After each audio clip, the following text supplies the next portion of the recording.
everyone and welcome back to my another video, and this is another vlog of pregnancy. तो third trimester में मैं हूँ फ़िलहाल, और फर्स्ट जो मंथ था थर्ड ट्राइमेस्टर का वो मेरा कंप्लीट हो चुका है. And here are the few symptoms I observed in my pregnancy. तो सबसे पहले मेरा तो इंटीरियर प्रेजेंट आया, तो मेरा पेट उतना ज़्यादा नहीं आया, मतलब मेरा बेबी बम्प उतना नहीं आया है. और एंड सारा जो बाहर है मेरे बैक पे है, तो मेरा बैक पेन बहुत रहता है. और हमेशा से ही मतलब था वैसे कि स्टार्टिंग से ही मेरा बैक पेन बहुत ज़्यादा था. 3rd मंथ से ही मेरा बैक पेन बहुत होने लगा था, क्योंकि बेबी का वेट जैसे जैसे बढ़ रहा था वैसे वैसे मेरा बैक पेन भी बढ़ रहा था. एंड फिलहाल मेरे बेबी का वेट है 1.5 kg एंड इट्स नाइस. वैसे 7th मंथ ऑलमोस्ट कंप्लीट है मेरा, 8 मंथ में हूँ मैं आज.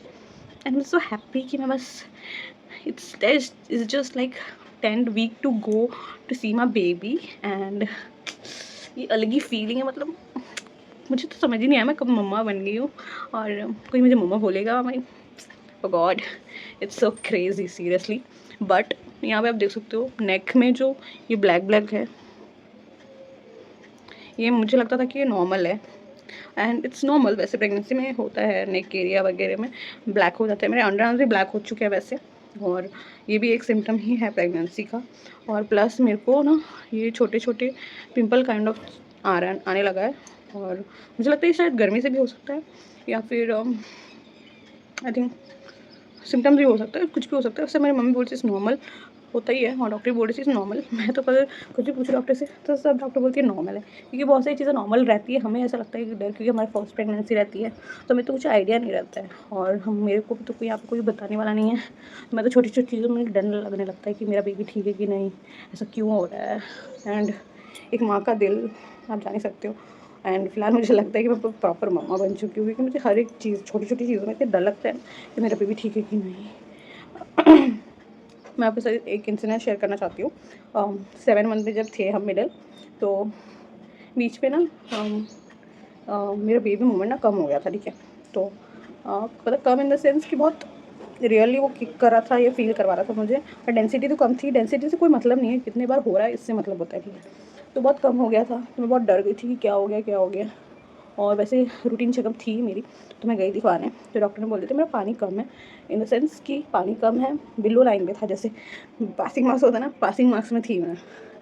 It's like almost 9 to 24 centimetre होना चाहिए, तो मेरा 9 ही था. इससे डॉक्टर ने बोला था मुझे इससे कम नहीं होना चाहिए. इससे पहले भी मैं गई थी ना, तो डॉक्टर बोल रही थी इससे कम नहीं होना चाहिए, बट उससे कम हो गया था. उससे मेरा पहले आई थिंक 10 to 11 था, तो बोलते कि इससे कम नहीं होना चाहिए, बढ़ना चाहिए. तो बढ़ा तो नहीं, पर मेरा कम हो गया था, तो मेरा 9 हो गया था. तो बहुत टेंशन हो गया था. डॉक्टर बोले नहीं, सोनोग्राफी अर्जेंट बेसिस पे करवा लो, जिससे पता भी चल जाए कि ठीक है कि नहीं बेबी. तो उन्होंने मेरा सोनोग्राफी करवा लिया. ये देखो बेबी भी जग गया. यानी जब भी किसी से बातें करती हूँ ना, ये टिक टिक टिक टिक टिक टिक करता है, अभी भी कर रहा है सब. तो अर्जेंट बेसिस पे हमने सोनोग्राफी करवाई. एंड वो डे बहुत ख़तरनाक थी अब तक की प्रेगनेंसी का मेरा, क्योंकि मैं बहुत ज़्यादा ही डर गई थी उस वक्त कि मेरा बेबी ठीक है कि नहीं. और डॉक्टर ने अर्जेंट भी बोल दिया था कि जल्दी जल्दी करवा लेना, सब ठीक है कि नहीं, और ना एडमिट वगैरह होने का भी चांसेस बहुत था मेरा. ठीक है, तो हमने जल्दी से सोनोग्राफी करवाई. सोनोग्राफी करवाते रहते ही मैं, हमारा 10 बज गया था रात के. मैं सुबह के गई थी डॉक्टर को रूटीन चेकअप के लिए. उसके बाद 10 बज गया, तो मैंने सब ठीक था. मोस्टली डॉक्टर को पानी का तो डर था ही, तो पानी 9 पे था, तो ठीक ही था. इससे कम नहीं होना चाहिए, बस इन्होंने वही बोला था. तो कुछ सैशे वगैरह दिया था उसमें, उससे क्या होता है कि ठीक हो जाता है पानी. और पानी मेरा कम क्यों था वो मैं आपको बताना चाहती हूँ, क्योंकि हमें बहुत ज़्यादा गर्मी थी. यहाँ पर बहुत ज़्यादा ही थी गर्मी. ठीक है, उससे बहुत ज़्यादा गर्मी थी, और इतनी गर्मी मैंने आज तक नहीं देखी थी सीरियसली. मैं कोलकाता में रहती हूँ, कोलकाता में हर वक्त गर्मी रहती है, पर इससे ये वाली खतरनाक गर्मी थी. मतलब इतना स्वेट होता था मुझे. मेरे जी इतनी ज़्यादा घबराती थी. मुझे आज तक पता नहीं था जी घबराना किसको कहते हैं, बट प्रेगनेंसी पता चला जी इसको घबराना कहते हैं. मतलब मैं थोड़ी देर बिना पंखे के या फिर कूलर और AC के रह नहीं पाती थी. ऐसा हाल था. मुझे किचन में भी जाने में इतनी मौत आती थी, तो फिर भी काम वाम तो करना ही पड़ता था. खाना वाना खाने के लिए करना ही पड़ता था मेरे बेबी के लिए कि न्यूट्रिशन अच्छे से मिले. तो इस वजह से मेरा पानी कम था, वरना पानी में एक्सट्रीमली पीती हूँ. मैं इतना पानी पीती थी, मतलब मैं पहले से ही डिसिप्लिन गर्ल थी अपने लाइफ में. क्योंकि आफ्टर लॉकडाउन मैंने बहुत ज़्यादा अपना अपना जो लाइफस्टाइल अपना बहुत ज़्यादा चेंज कर लिया था। तो मैं बहुत सारी चीज़ें अडॉप्ट कर ली थी, इस वजह से मेरी प्रेगनेंसी थोड़ी-सी स्मूथ थी। एंड पानी वाला तो मैं कभी नहीं सोची थी कि पानी की वजह से थोड़ी दिक्कत होगी, क्योंकि मैं पानी तो एक्सट्रीमली पीती थी। हमारे मतलब स्कूल कॉलेजेस वगैरह में मैं इतनी पानी पीती थी। एंड आफ्टर भी मैं बहुत पानी पी हूँ, मैंने लाइफ में बहुत ज़्यादा पानी पिया है, बट पता नहीं कैसे कम हो गया था। एनीवेज़ वो फेज़ चला गया है एंड आई वांट कि अच्छे से पानी हो। अगर पानी कम होता है ना गाइस, तो इमरजेंसी बेसिस पे सेक्शन कर देते हैं, क्योंकि रिस्क नहीं लेना चाहते ना बेबी के लिए। तो इसीलिए तो मैं भी अगर बोलूँ आप लोग को, जो भी प्रेग्नेंट हो, अगर जो नहीं पीते हो पानी, ठीक है, मैं तो बहुत पीती, फिर भी मेरा कम हो चुका था। और समर सीज़न में तो पीना ही चाहिए।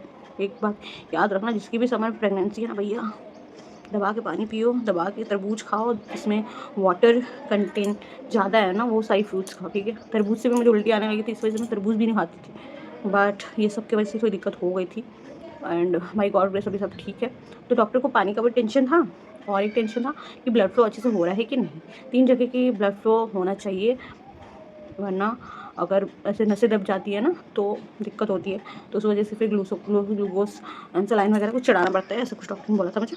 तो उनका उस कुछ चीज़ का भी टेंशन था, तो उन्होंने बोला कि नहीं, तुम्हारा सब कुछ ठीक है, मुझे बस इस चीज़ का ही टेंशन है कि नसें वैसे दबी तो नहीं है। अगर दबी रहती तो इमरजेंसी तुम्हें एडमिट करना पड़ता और कुछ कुछ प्रोसेस था वो करना पड़ता, बट बाई गॉड ग्रेस ऐसा कुछ नहीं हुआ। रिपोर्ट सारे नॉर्मल्स थे एंड मेरा बेबी का वेट भी अच्छा था, बट बेबी अभी भी ब्रीच पोजीशन पे है एंड आई होप कि वो हो जाएगा। वैसे अभी 7 मंथ ही में था वो, अभी 2 मंथ है, तो लेट्स सी एंड प्रे कि मेरा बेबी ऐसा घूम के हो जाए, ठीक है। तो यही था 7 मंथ का जो चीज़ था ना मेरे को, मतलब 1 to 6 मंथ मुझे कुछ उतना नहीं हुआ, ठीक है। 7 मंथ में वो जो दिन था मैं भूल नहीं सकती अपनी लाइफ का, क्योंकि बहुत ज़्यादा मैं डर गई थी। मैं रो रही थी वैसे रास्ते में कि मेरे बेबी को कुछ हो ना जाए, कुछ हो ना जाए।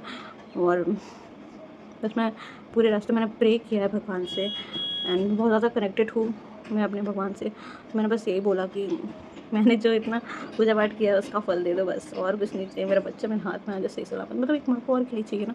तो बस यही था एंड 8 मंथ शुरू हो चुका है।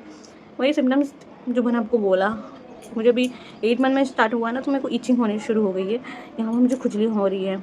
और ये ब्लैक वाला तो जा ही नहीं रहा है, ब्लैक वाला शुरू में लगा कि नॉर्मल है, पर बहुत ज़्यादा हो गया, थोड़ा थोड़ा हो रहा था, बहुत ज़्यादा हो गया चुका है एंड वो पिंपल वगैरह भी आ गए हैं। और अभी तो ऐसा बारिश का मौसम हो चुका है, तो मतलब थोड़ा ठीक है मेरा बॉडी टेम्परेचर और स्वेट वगैरह कंट्रोल में। वरना मुझे बहुत ज़्यादा गर्मी लगती है, बहुत बहुत, मुझे लगता है कोलकाता में ही गर्मी है, पर ये महाराष्ट्र का विदर्भ एरिया जो है एक्सट्रीमली गर्मी वाला है। मुझे पता नहीं था, मेरा पति बोलता था नहीं यहाँ पे उतनी गर्मी नहीं होती, कोलकाता जितना, क्योंकि उनको वहाँ पे बहुत ज़्यादा लगती थी और मेरे को हर जगह ही लग रही है गर्मी, ऐसा लग रहा है एंड आई एम प्रेग्नेंट ना, इसलिए लगा होगा, मेरे बेबी को भी लग रहा है गर्मी है ना पप्पू। सो गाइस 7 मंथ का मैंने ये थोड़ा सा रिकैप दे दिया आपको, देखते हैं 8 मंथ कैसे जाएगा हमारा। और रही बात क्रेविंग्स की, प्रेगनेंसी क्रेविंग्स, मेरी घंटा कोई क्रेविंग नहीं है गाइस, मतलब मैं कुछ भी खा लेती हूँ। मैं ऐसा, मैं सर्वाइवल के लिए मैं खा रही हूँ कि नहीं मेरे बच्चे को न्यूट्रिशन है इसलिए मैं खा रही हूँ। ऐसा मेरा खुद का कोई जी नहीं है। यहाँ होता है ना जैसे भर भर के लोग अलग अलग वे और कॉम्बिनेशन खाते प्रेगनेंसी में, कि अलग अलग क्रेविंग्स होती है, मेरे को ऐसा कुछ है ही नहीं, मतलब कुछ नहीं है। बस मैं जो बेसिकली पहले खाती थी वही खाने का मन करता है मेरे को अपनी माँ का हाथ का खाना पसंद, माँ का हाथ का खाना खाने का मन करता है। और जो कोलकाता में खाती थी चाउमीन रोल, ये सब मुझे खाने का मन करता है, जो यहाँ पे नहीं मिल सकता है। वहाँ मोमो खाने का मन कर रहा है, वो भी नहीं मिल सकता है यहाँ पे। तो यही सब मन करता है। और मेरे प्रेगनेंसी क्रेविंग्स कोई वियर्ड है ही नहीं, कुछ भी नहीं है। बस मैं सर्वाइवल के लिए खा रही हूँ कि मैं ज़िंदा रह सकूँ, अपने बच्चे को ज़िंदा रख सकूँ, उसको न्यूट्रिशन दे सकूँ, इसलिए मैं खा रही हूँ, वरना खाती भी नहीं। ऐसा मेरा हाल था। और मैं हमेशा सोचती थी, मतलब मैं जब ऐसा डाइट वगैरह करती थी तो मैं सोचती थी अभी मैं कर ले रही हूँ डाइट वगैरह, प्रेग्नेंट होंगी ना, क्या मैं भर भर के खाऊंगी। और देखो मेरी प्रेगनेंसी, कुछ नहीं खा पा रही, कुछ भी नहीं। मतलब शुरू से मुझे वॉमिट हुई, जो सबसे ख़राब था मेरी लाइफ का, कि ये वॉमिट मैं बिल्कुल भी नहीं चाहती थी अपनी प्रेगनेंसी में, बट मुझे वॉमिट हुई। चलो चक्कर आए, चलो मैं खा नहीं पा रही कुछ भी, मतलब फूड गल हो के मैं कुछ भी नहीं खा पा रही हूँ अपनी प्रेगनेंसी में, ठीक है। तो कोई गल नहीं, अलग अलग प्रेगनेंसी टाइप होता है, तो मेरा भी यही है एवरीवन, पर मेरे बच्चे को अच्छे से न्यूट्रिशन जा रही है, इस बात की खुशी है। मेरे बच्चे का अच्छा वेट है एंड मेरा भी वेट ऑलमोस्ट 10 kg हो चुका है। 7वें मंथ में मैंने 10 kg ग्रो कर लिए गाइस। और 2 मंथ है, 5 kg और हो जाएगा, 15 kg मैं कर ली हूँ। पता नहीं मेरे बच्चा कितना kg का होगा। ऐसे तो अभी उसका है ठीक ही है, 2-3 हो जाएगा and it's ideal weight of baby. So I am happy कि मेरा बेबी हेल्दी हेल्दी आ रहा है एंड चुबू चुबू आएगा।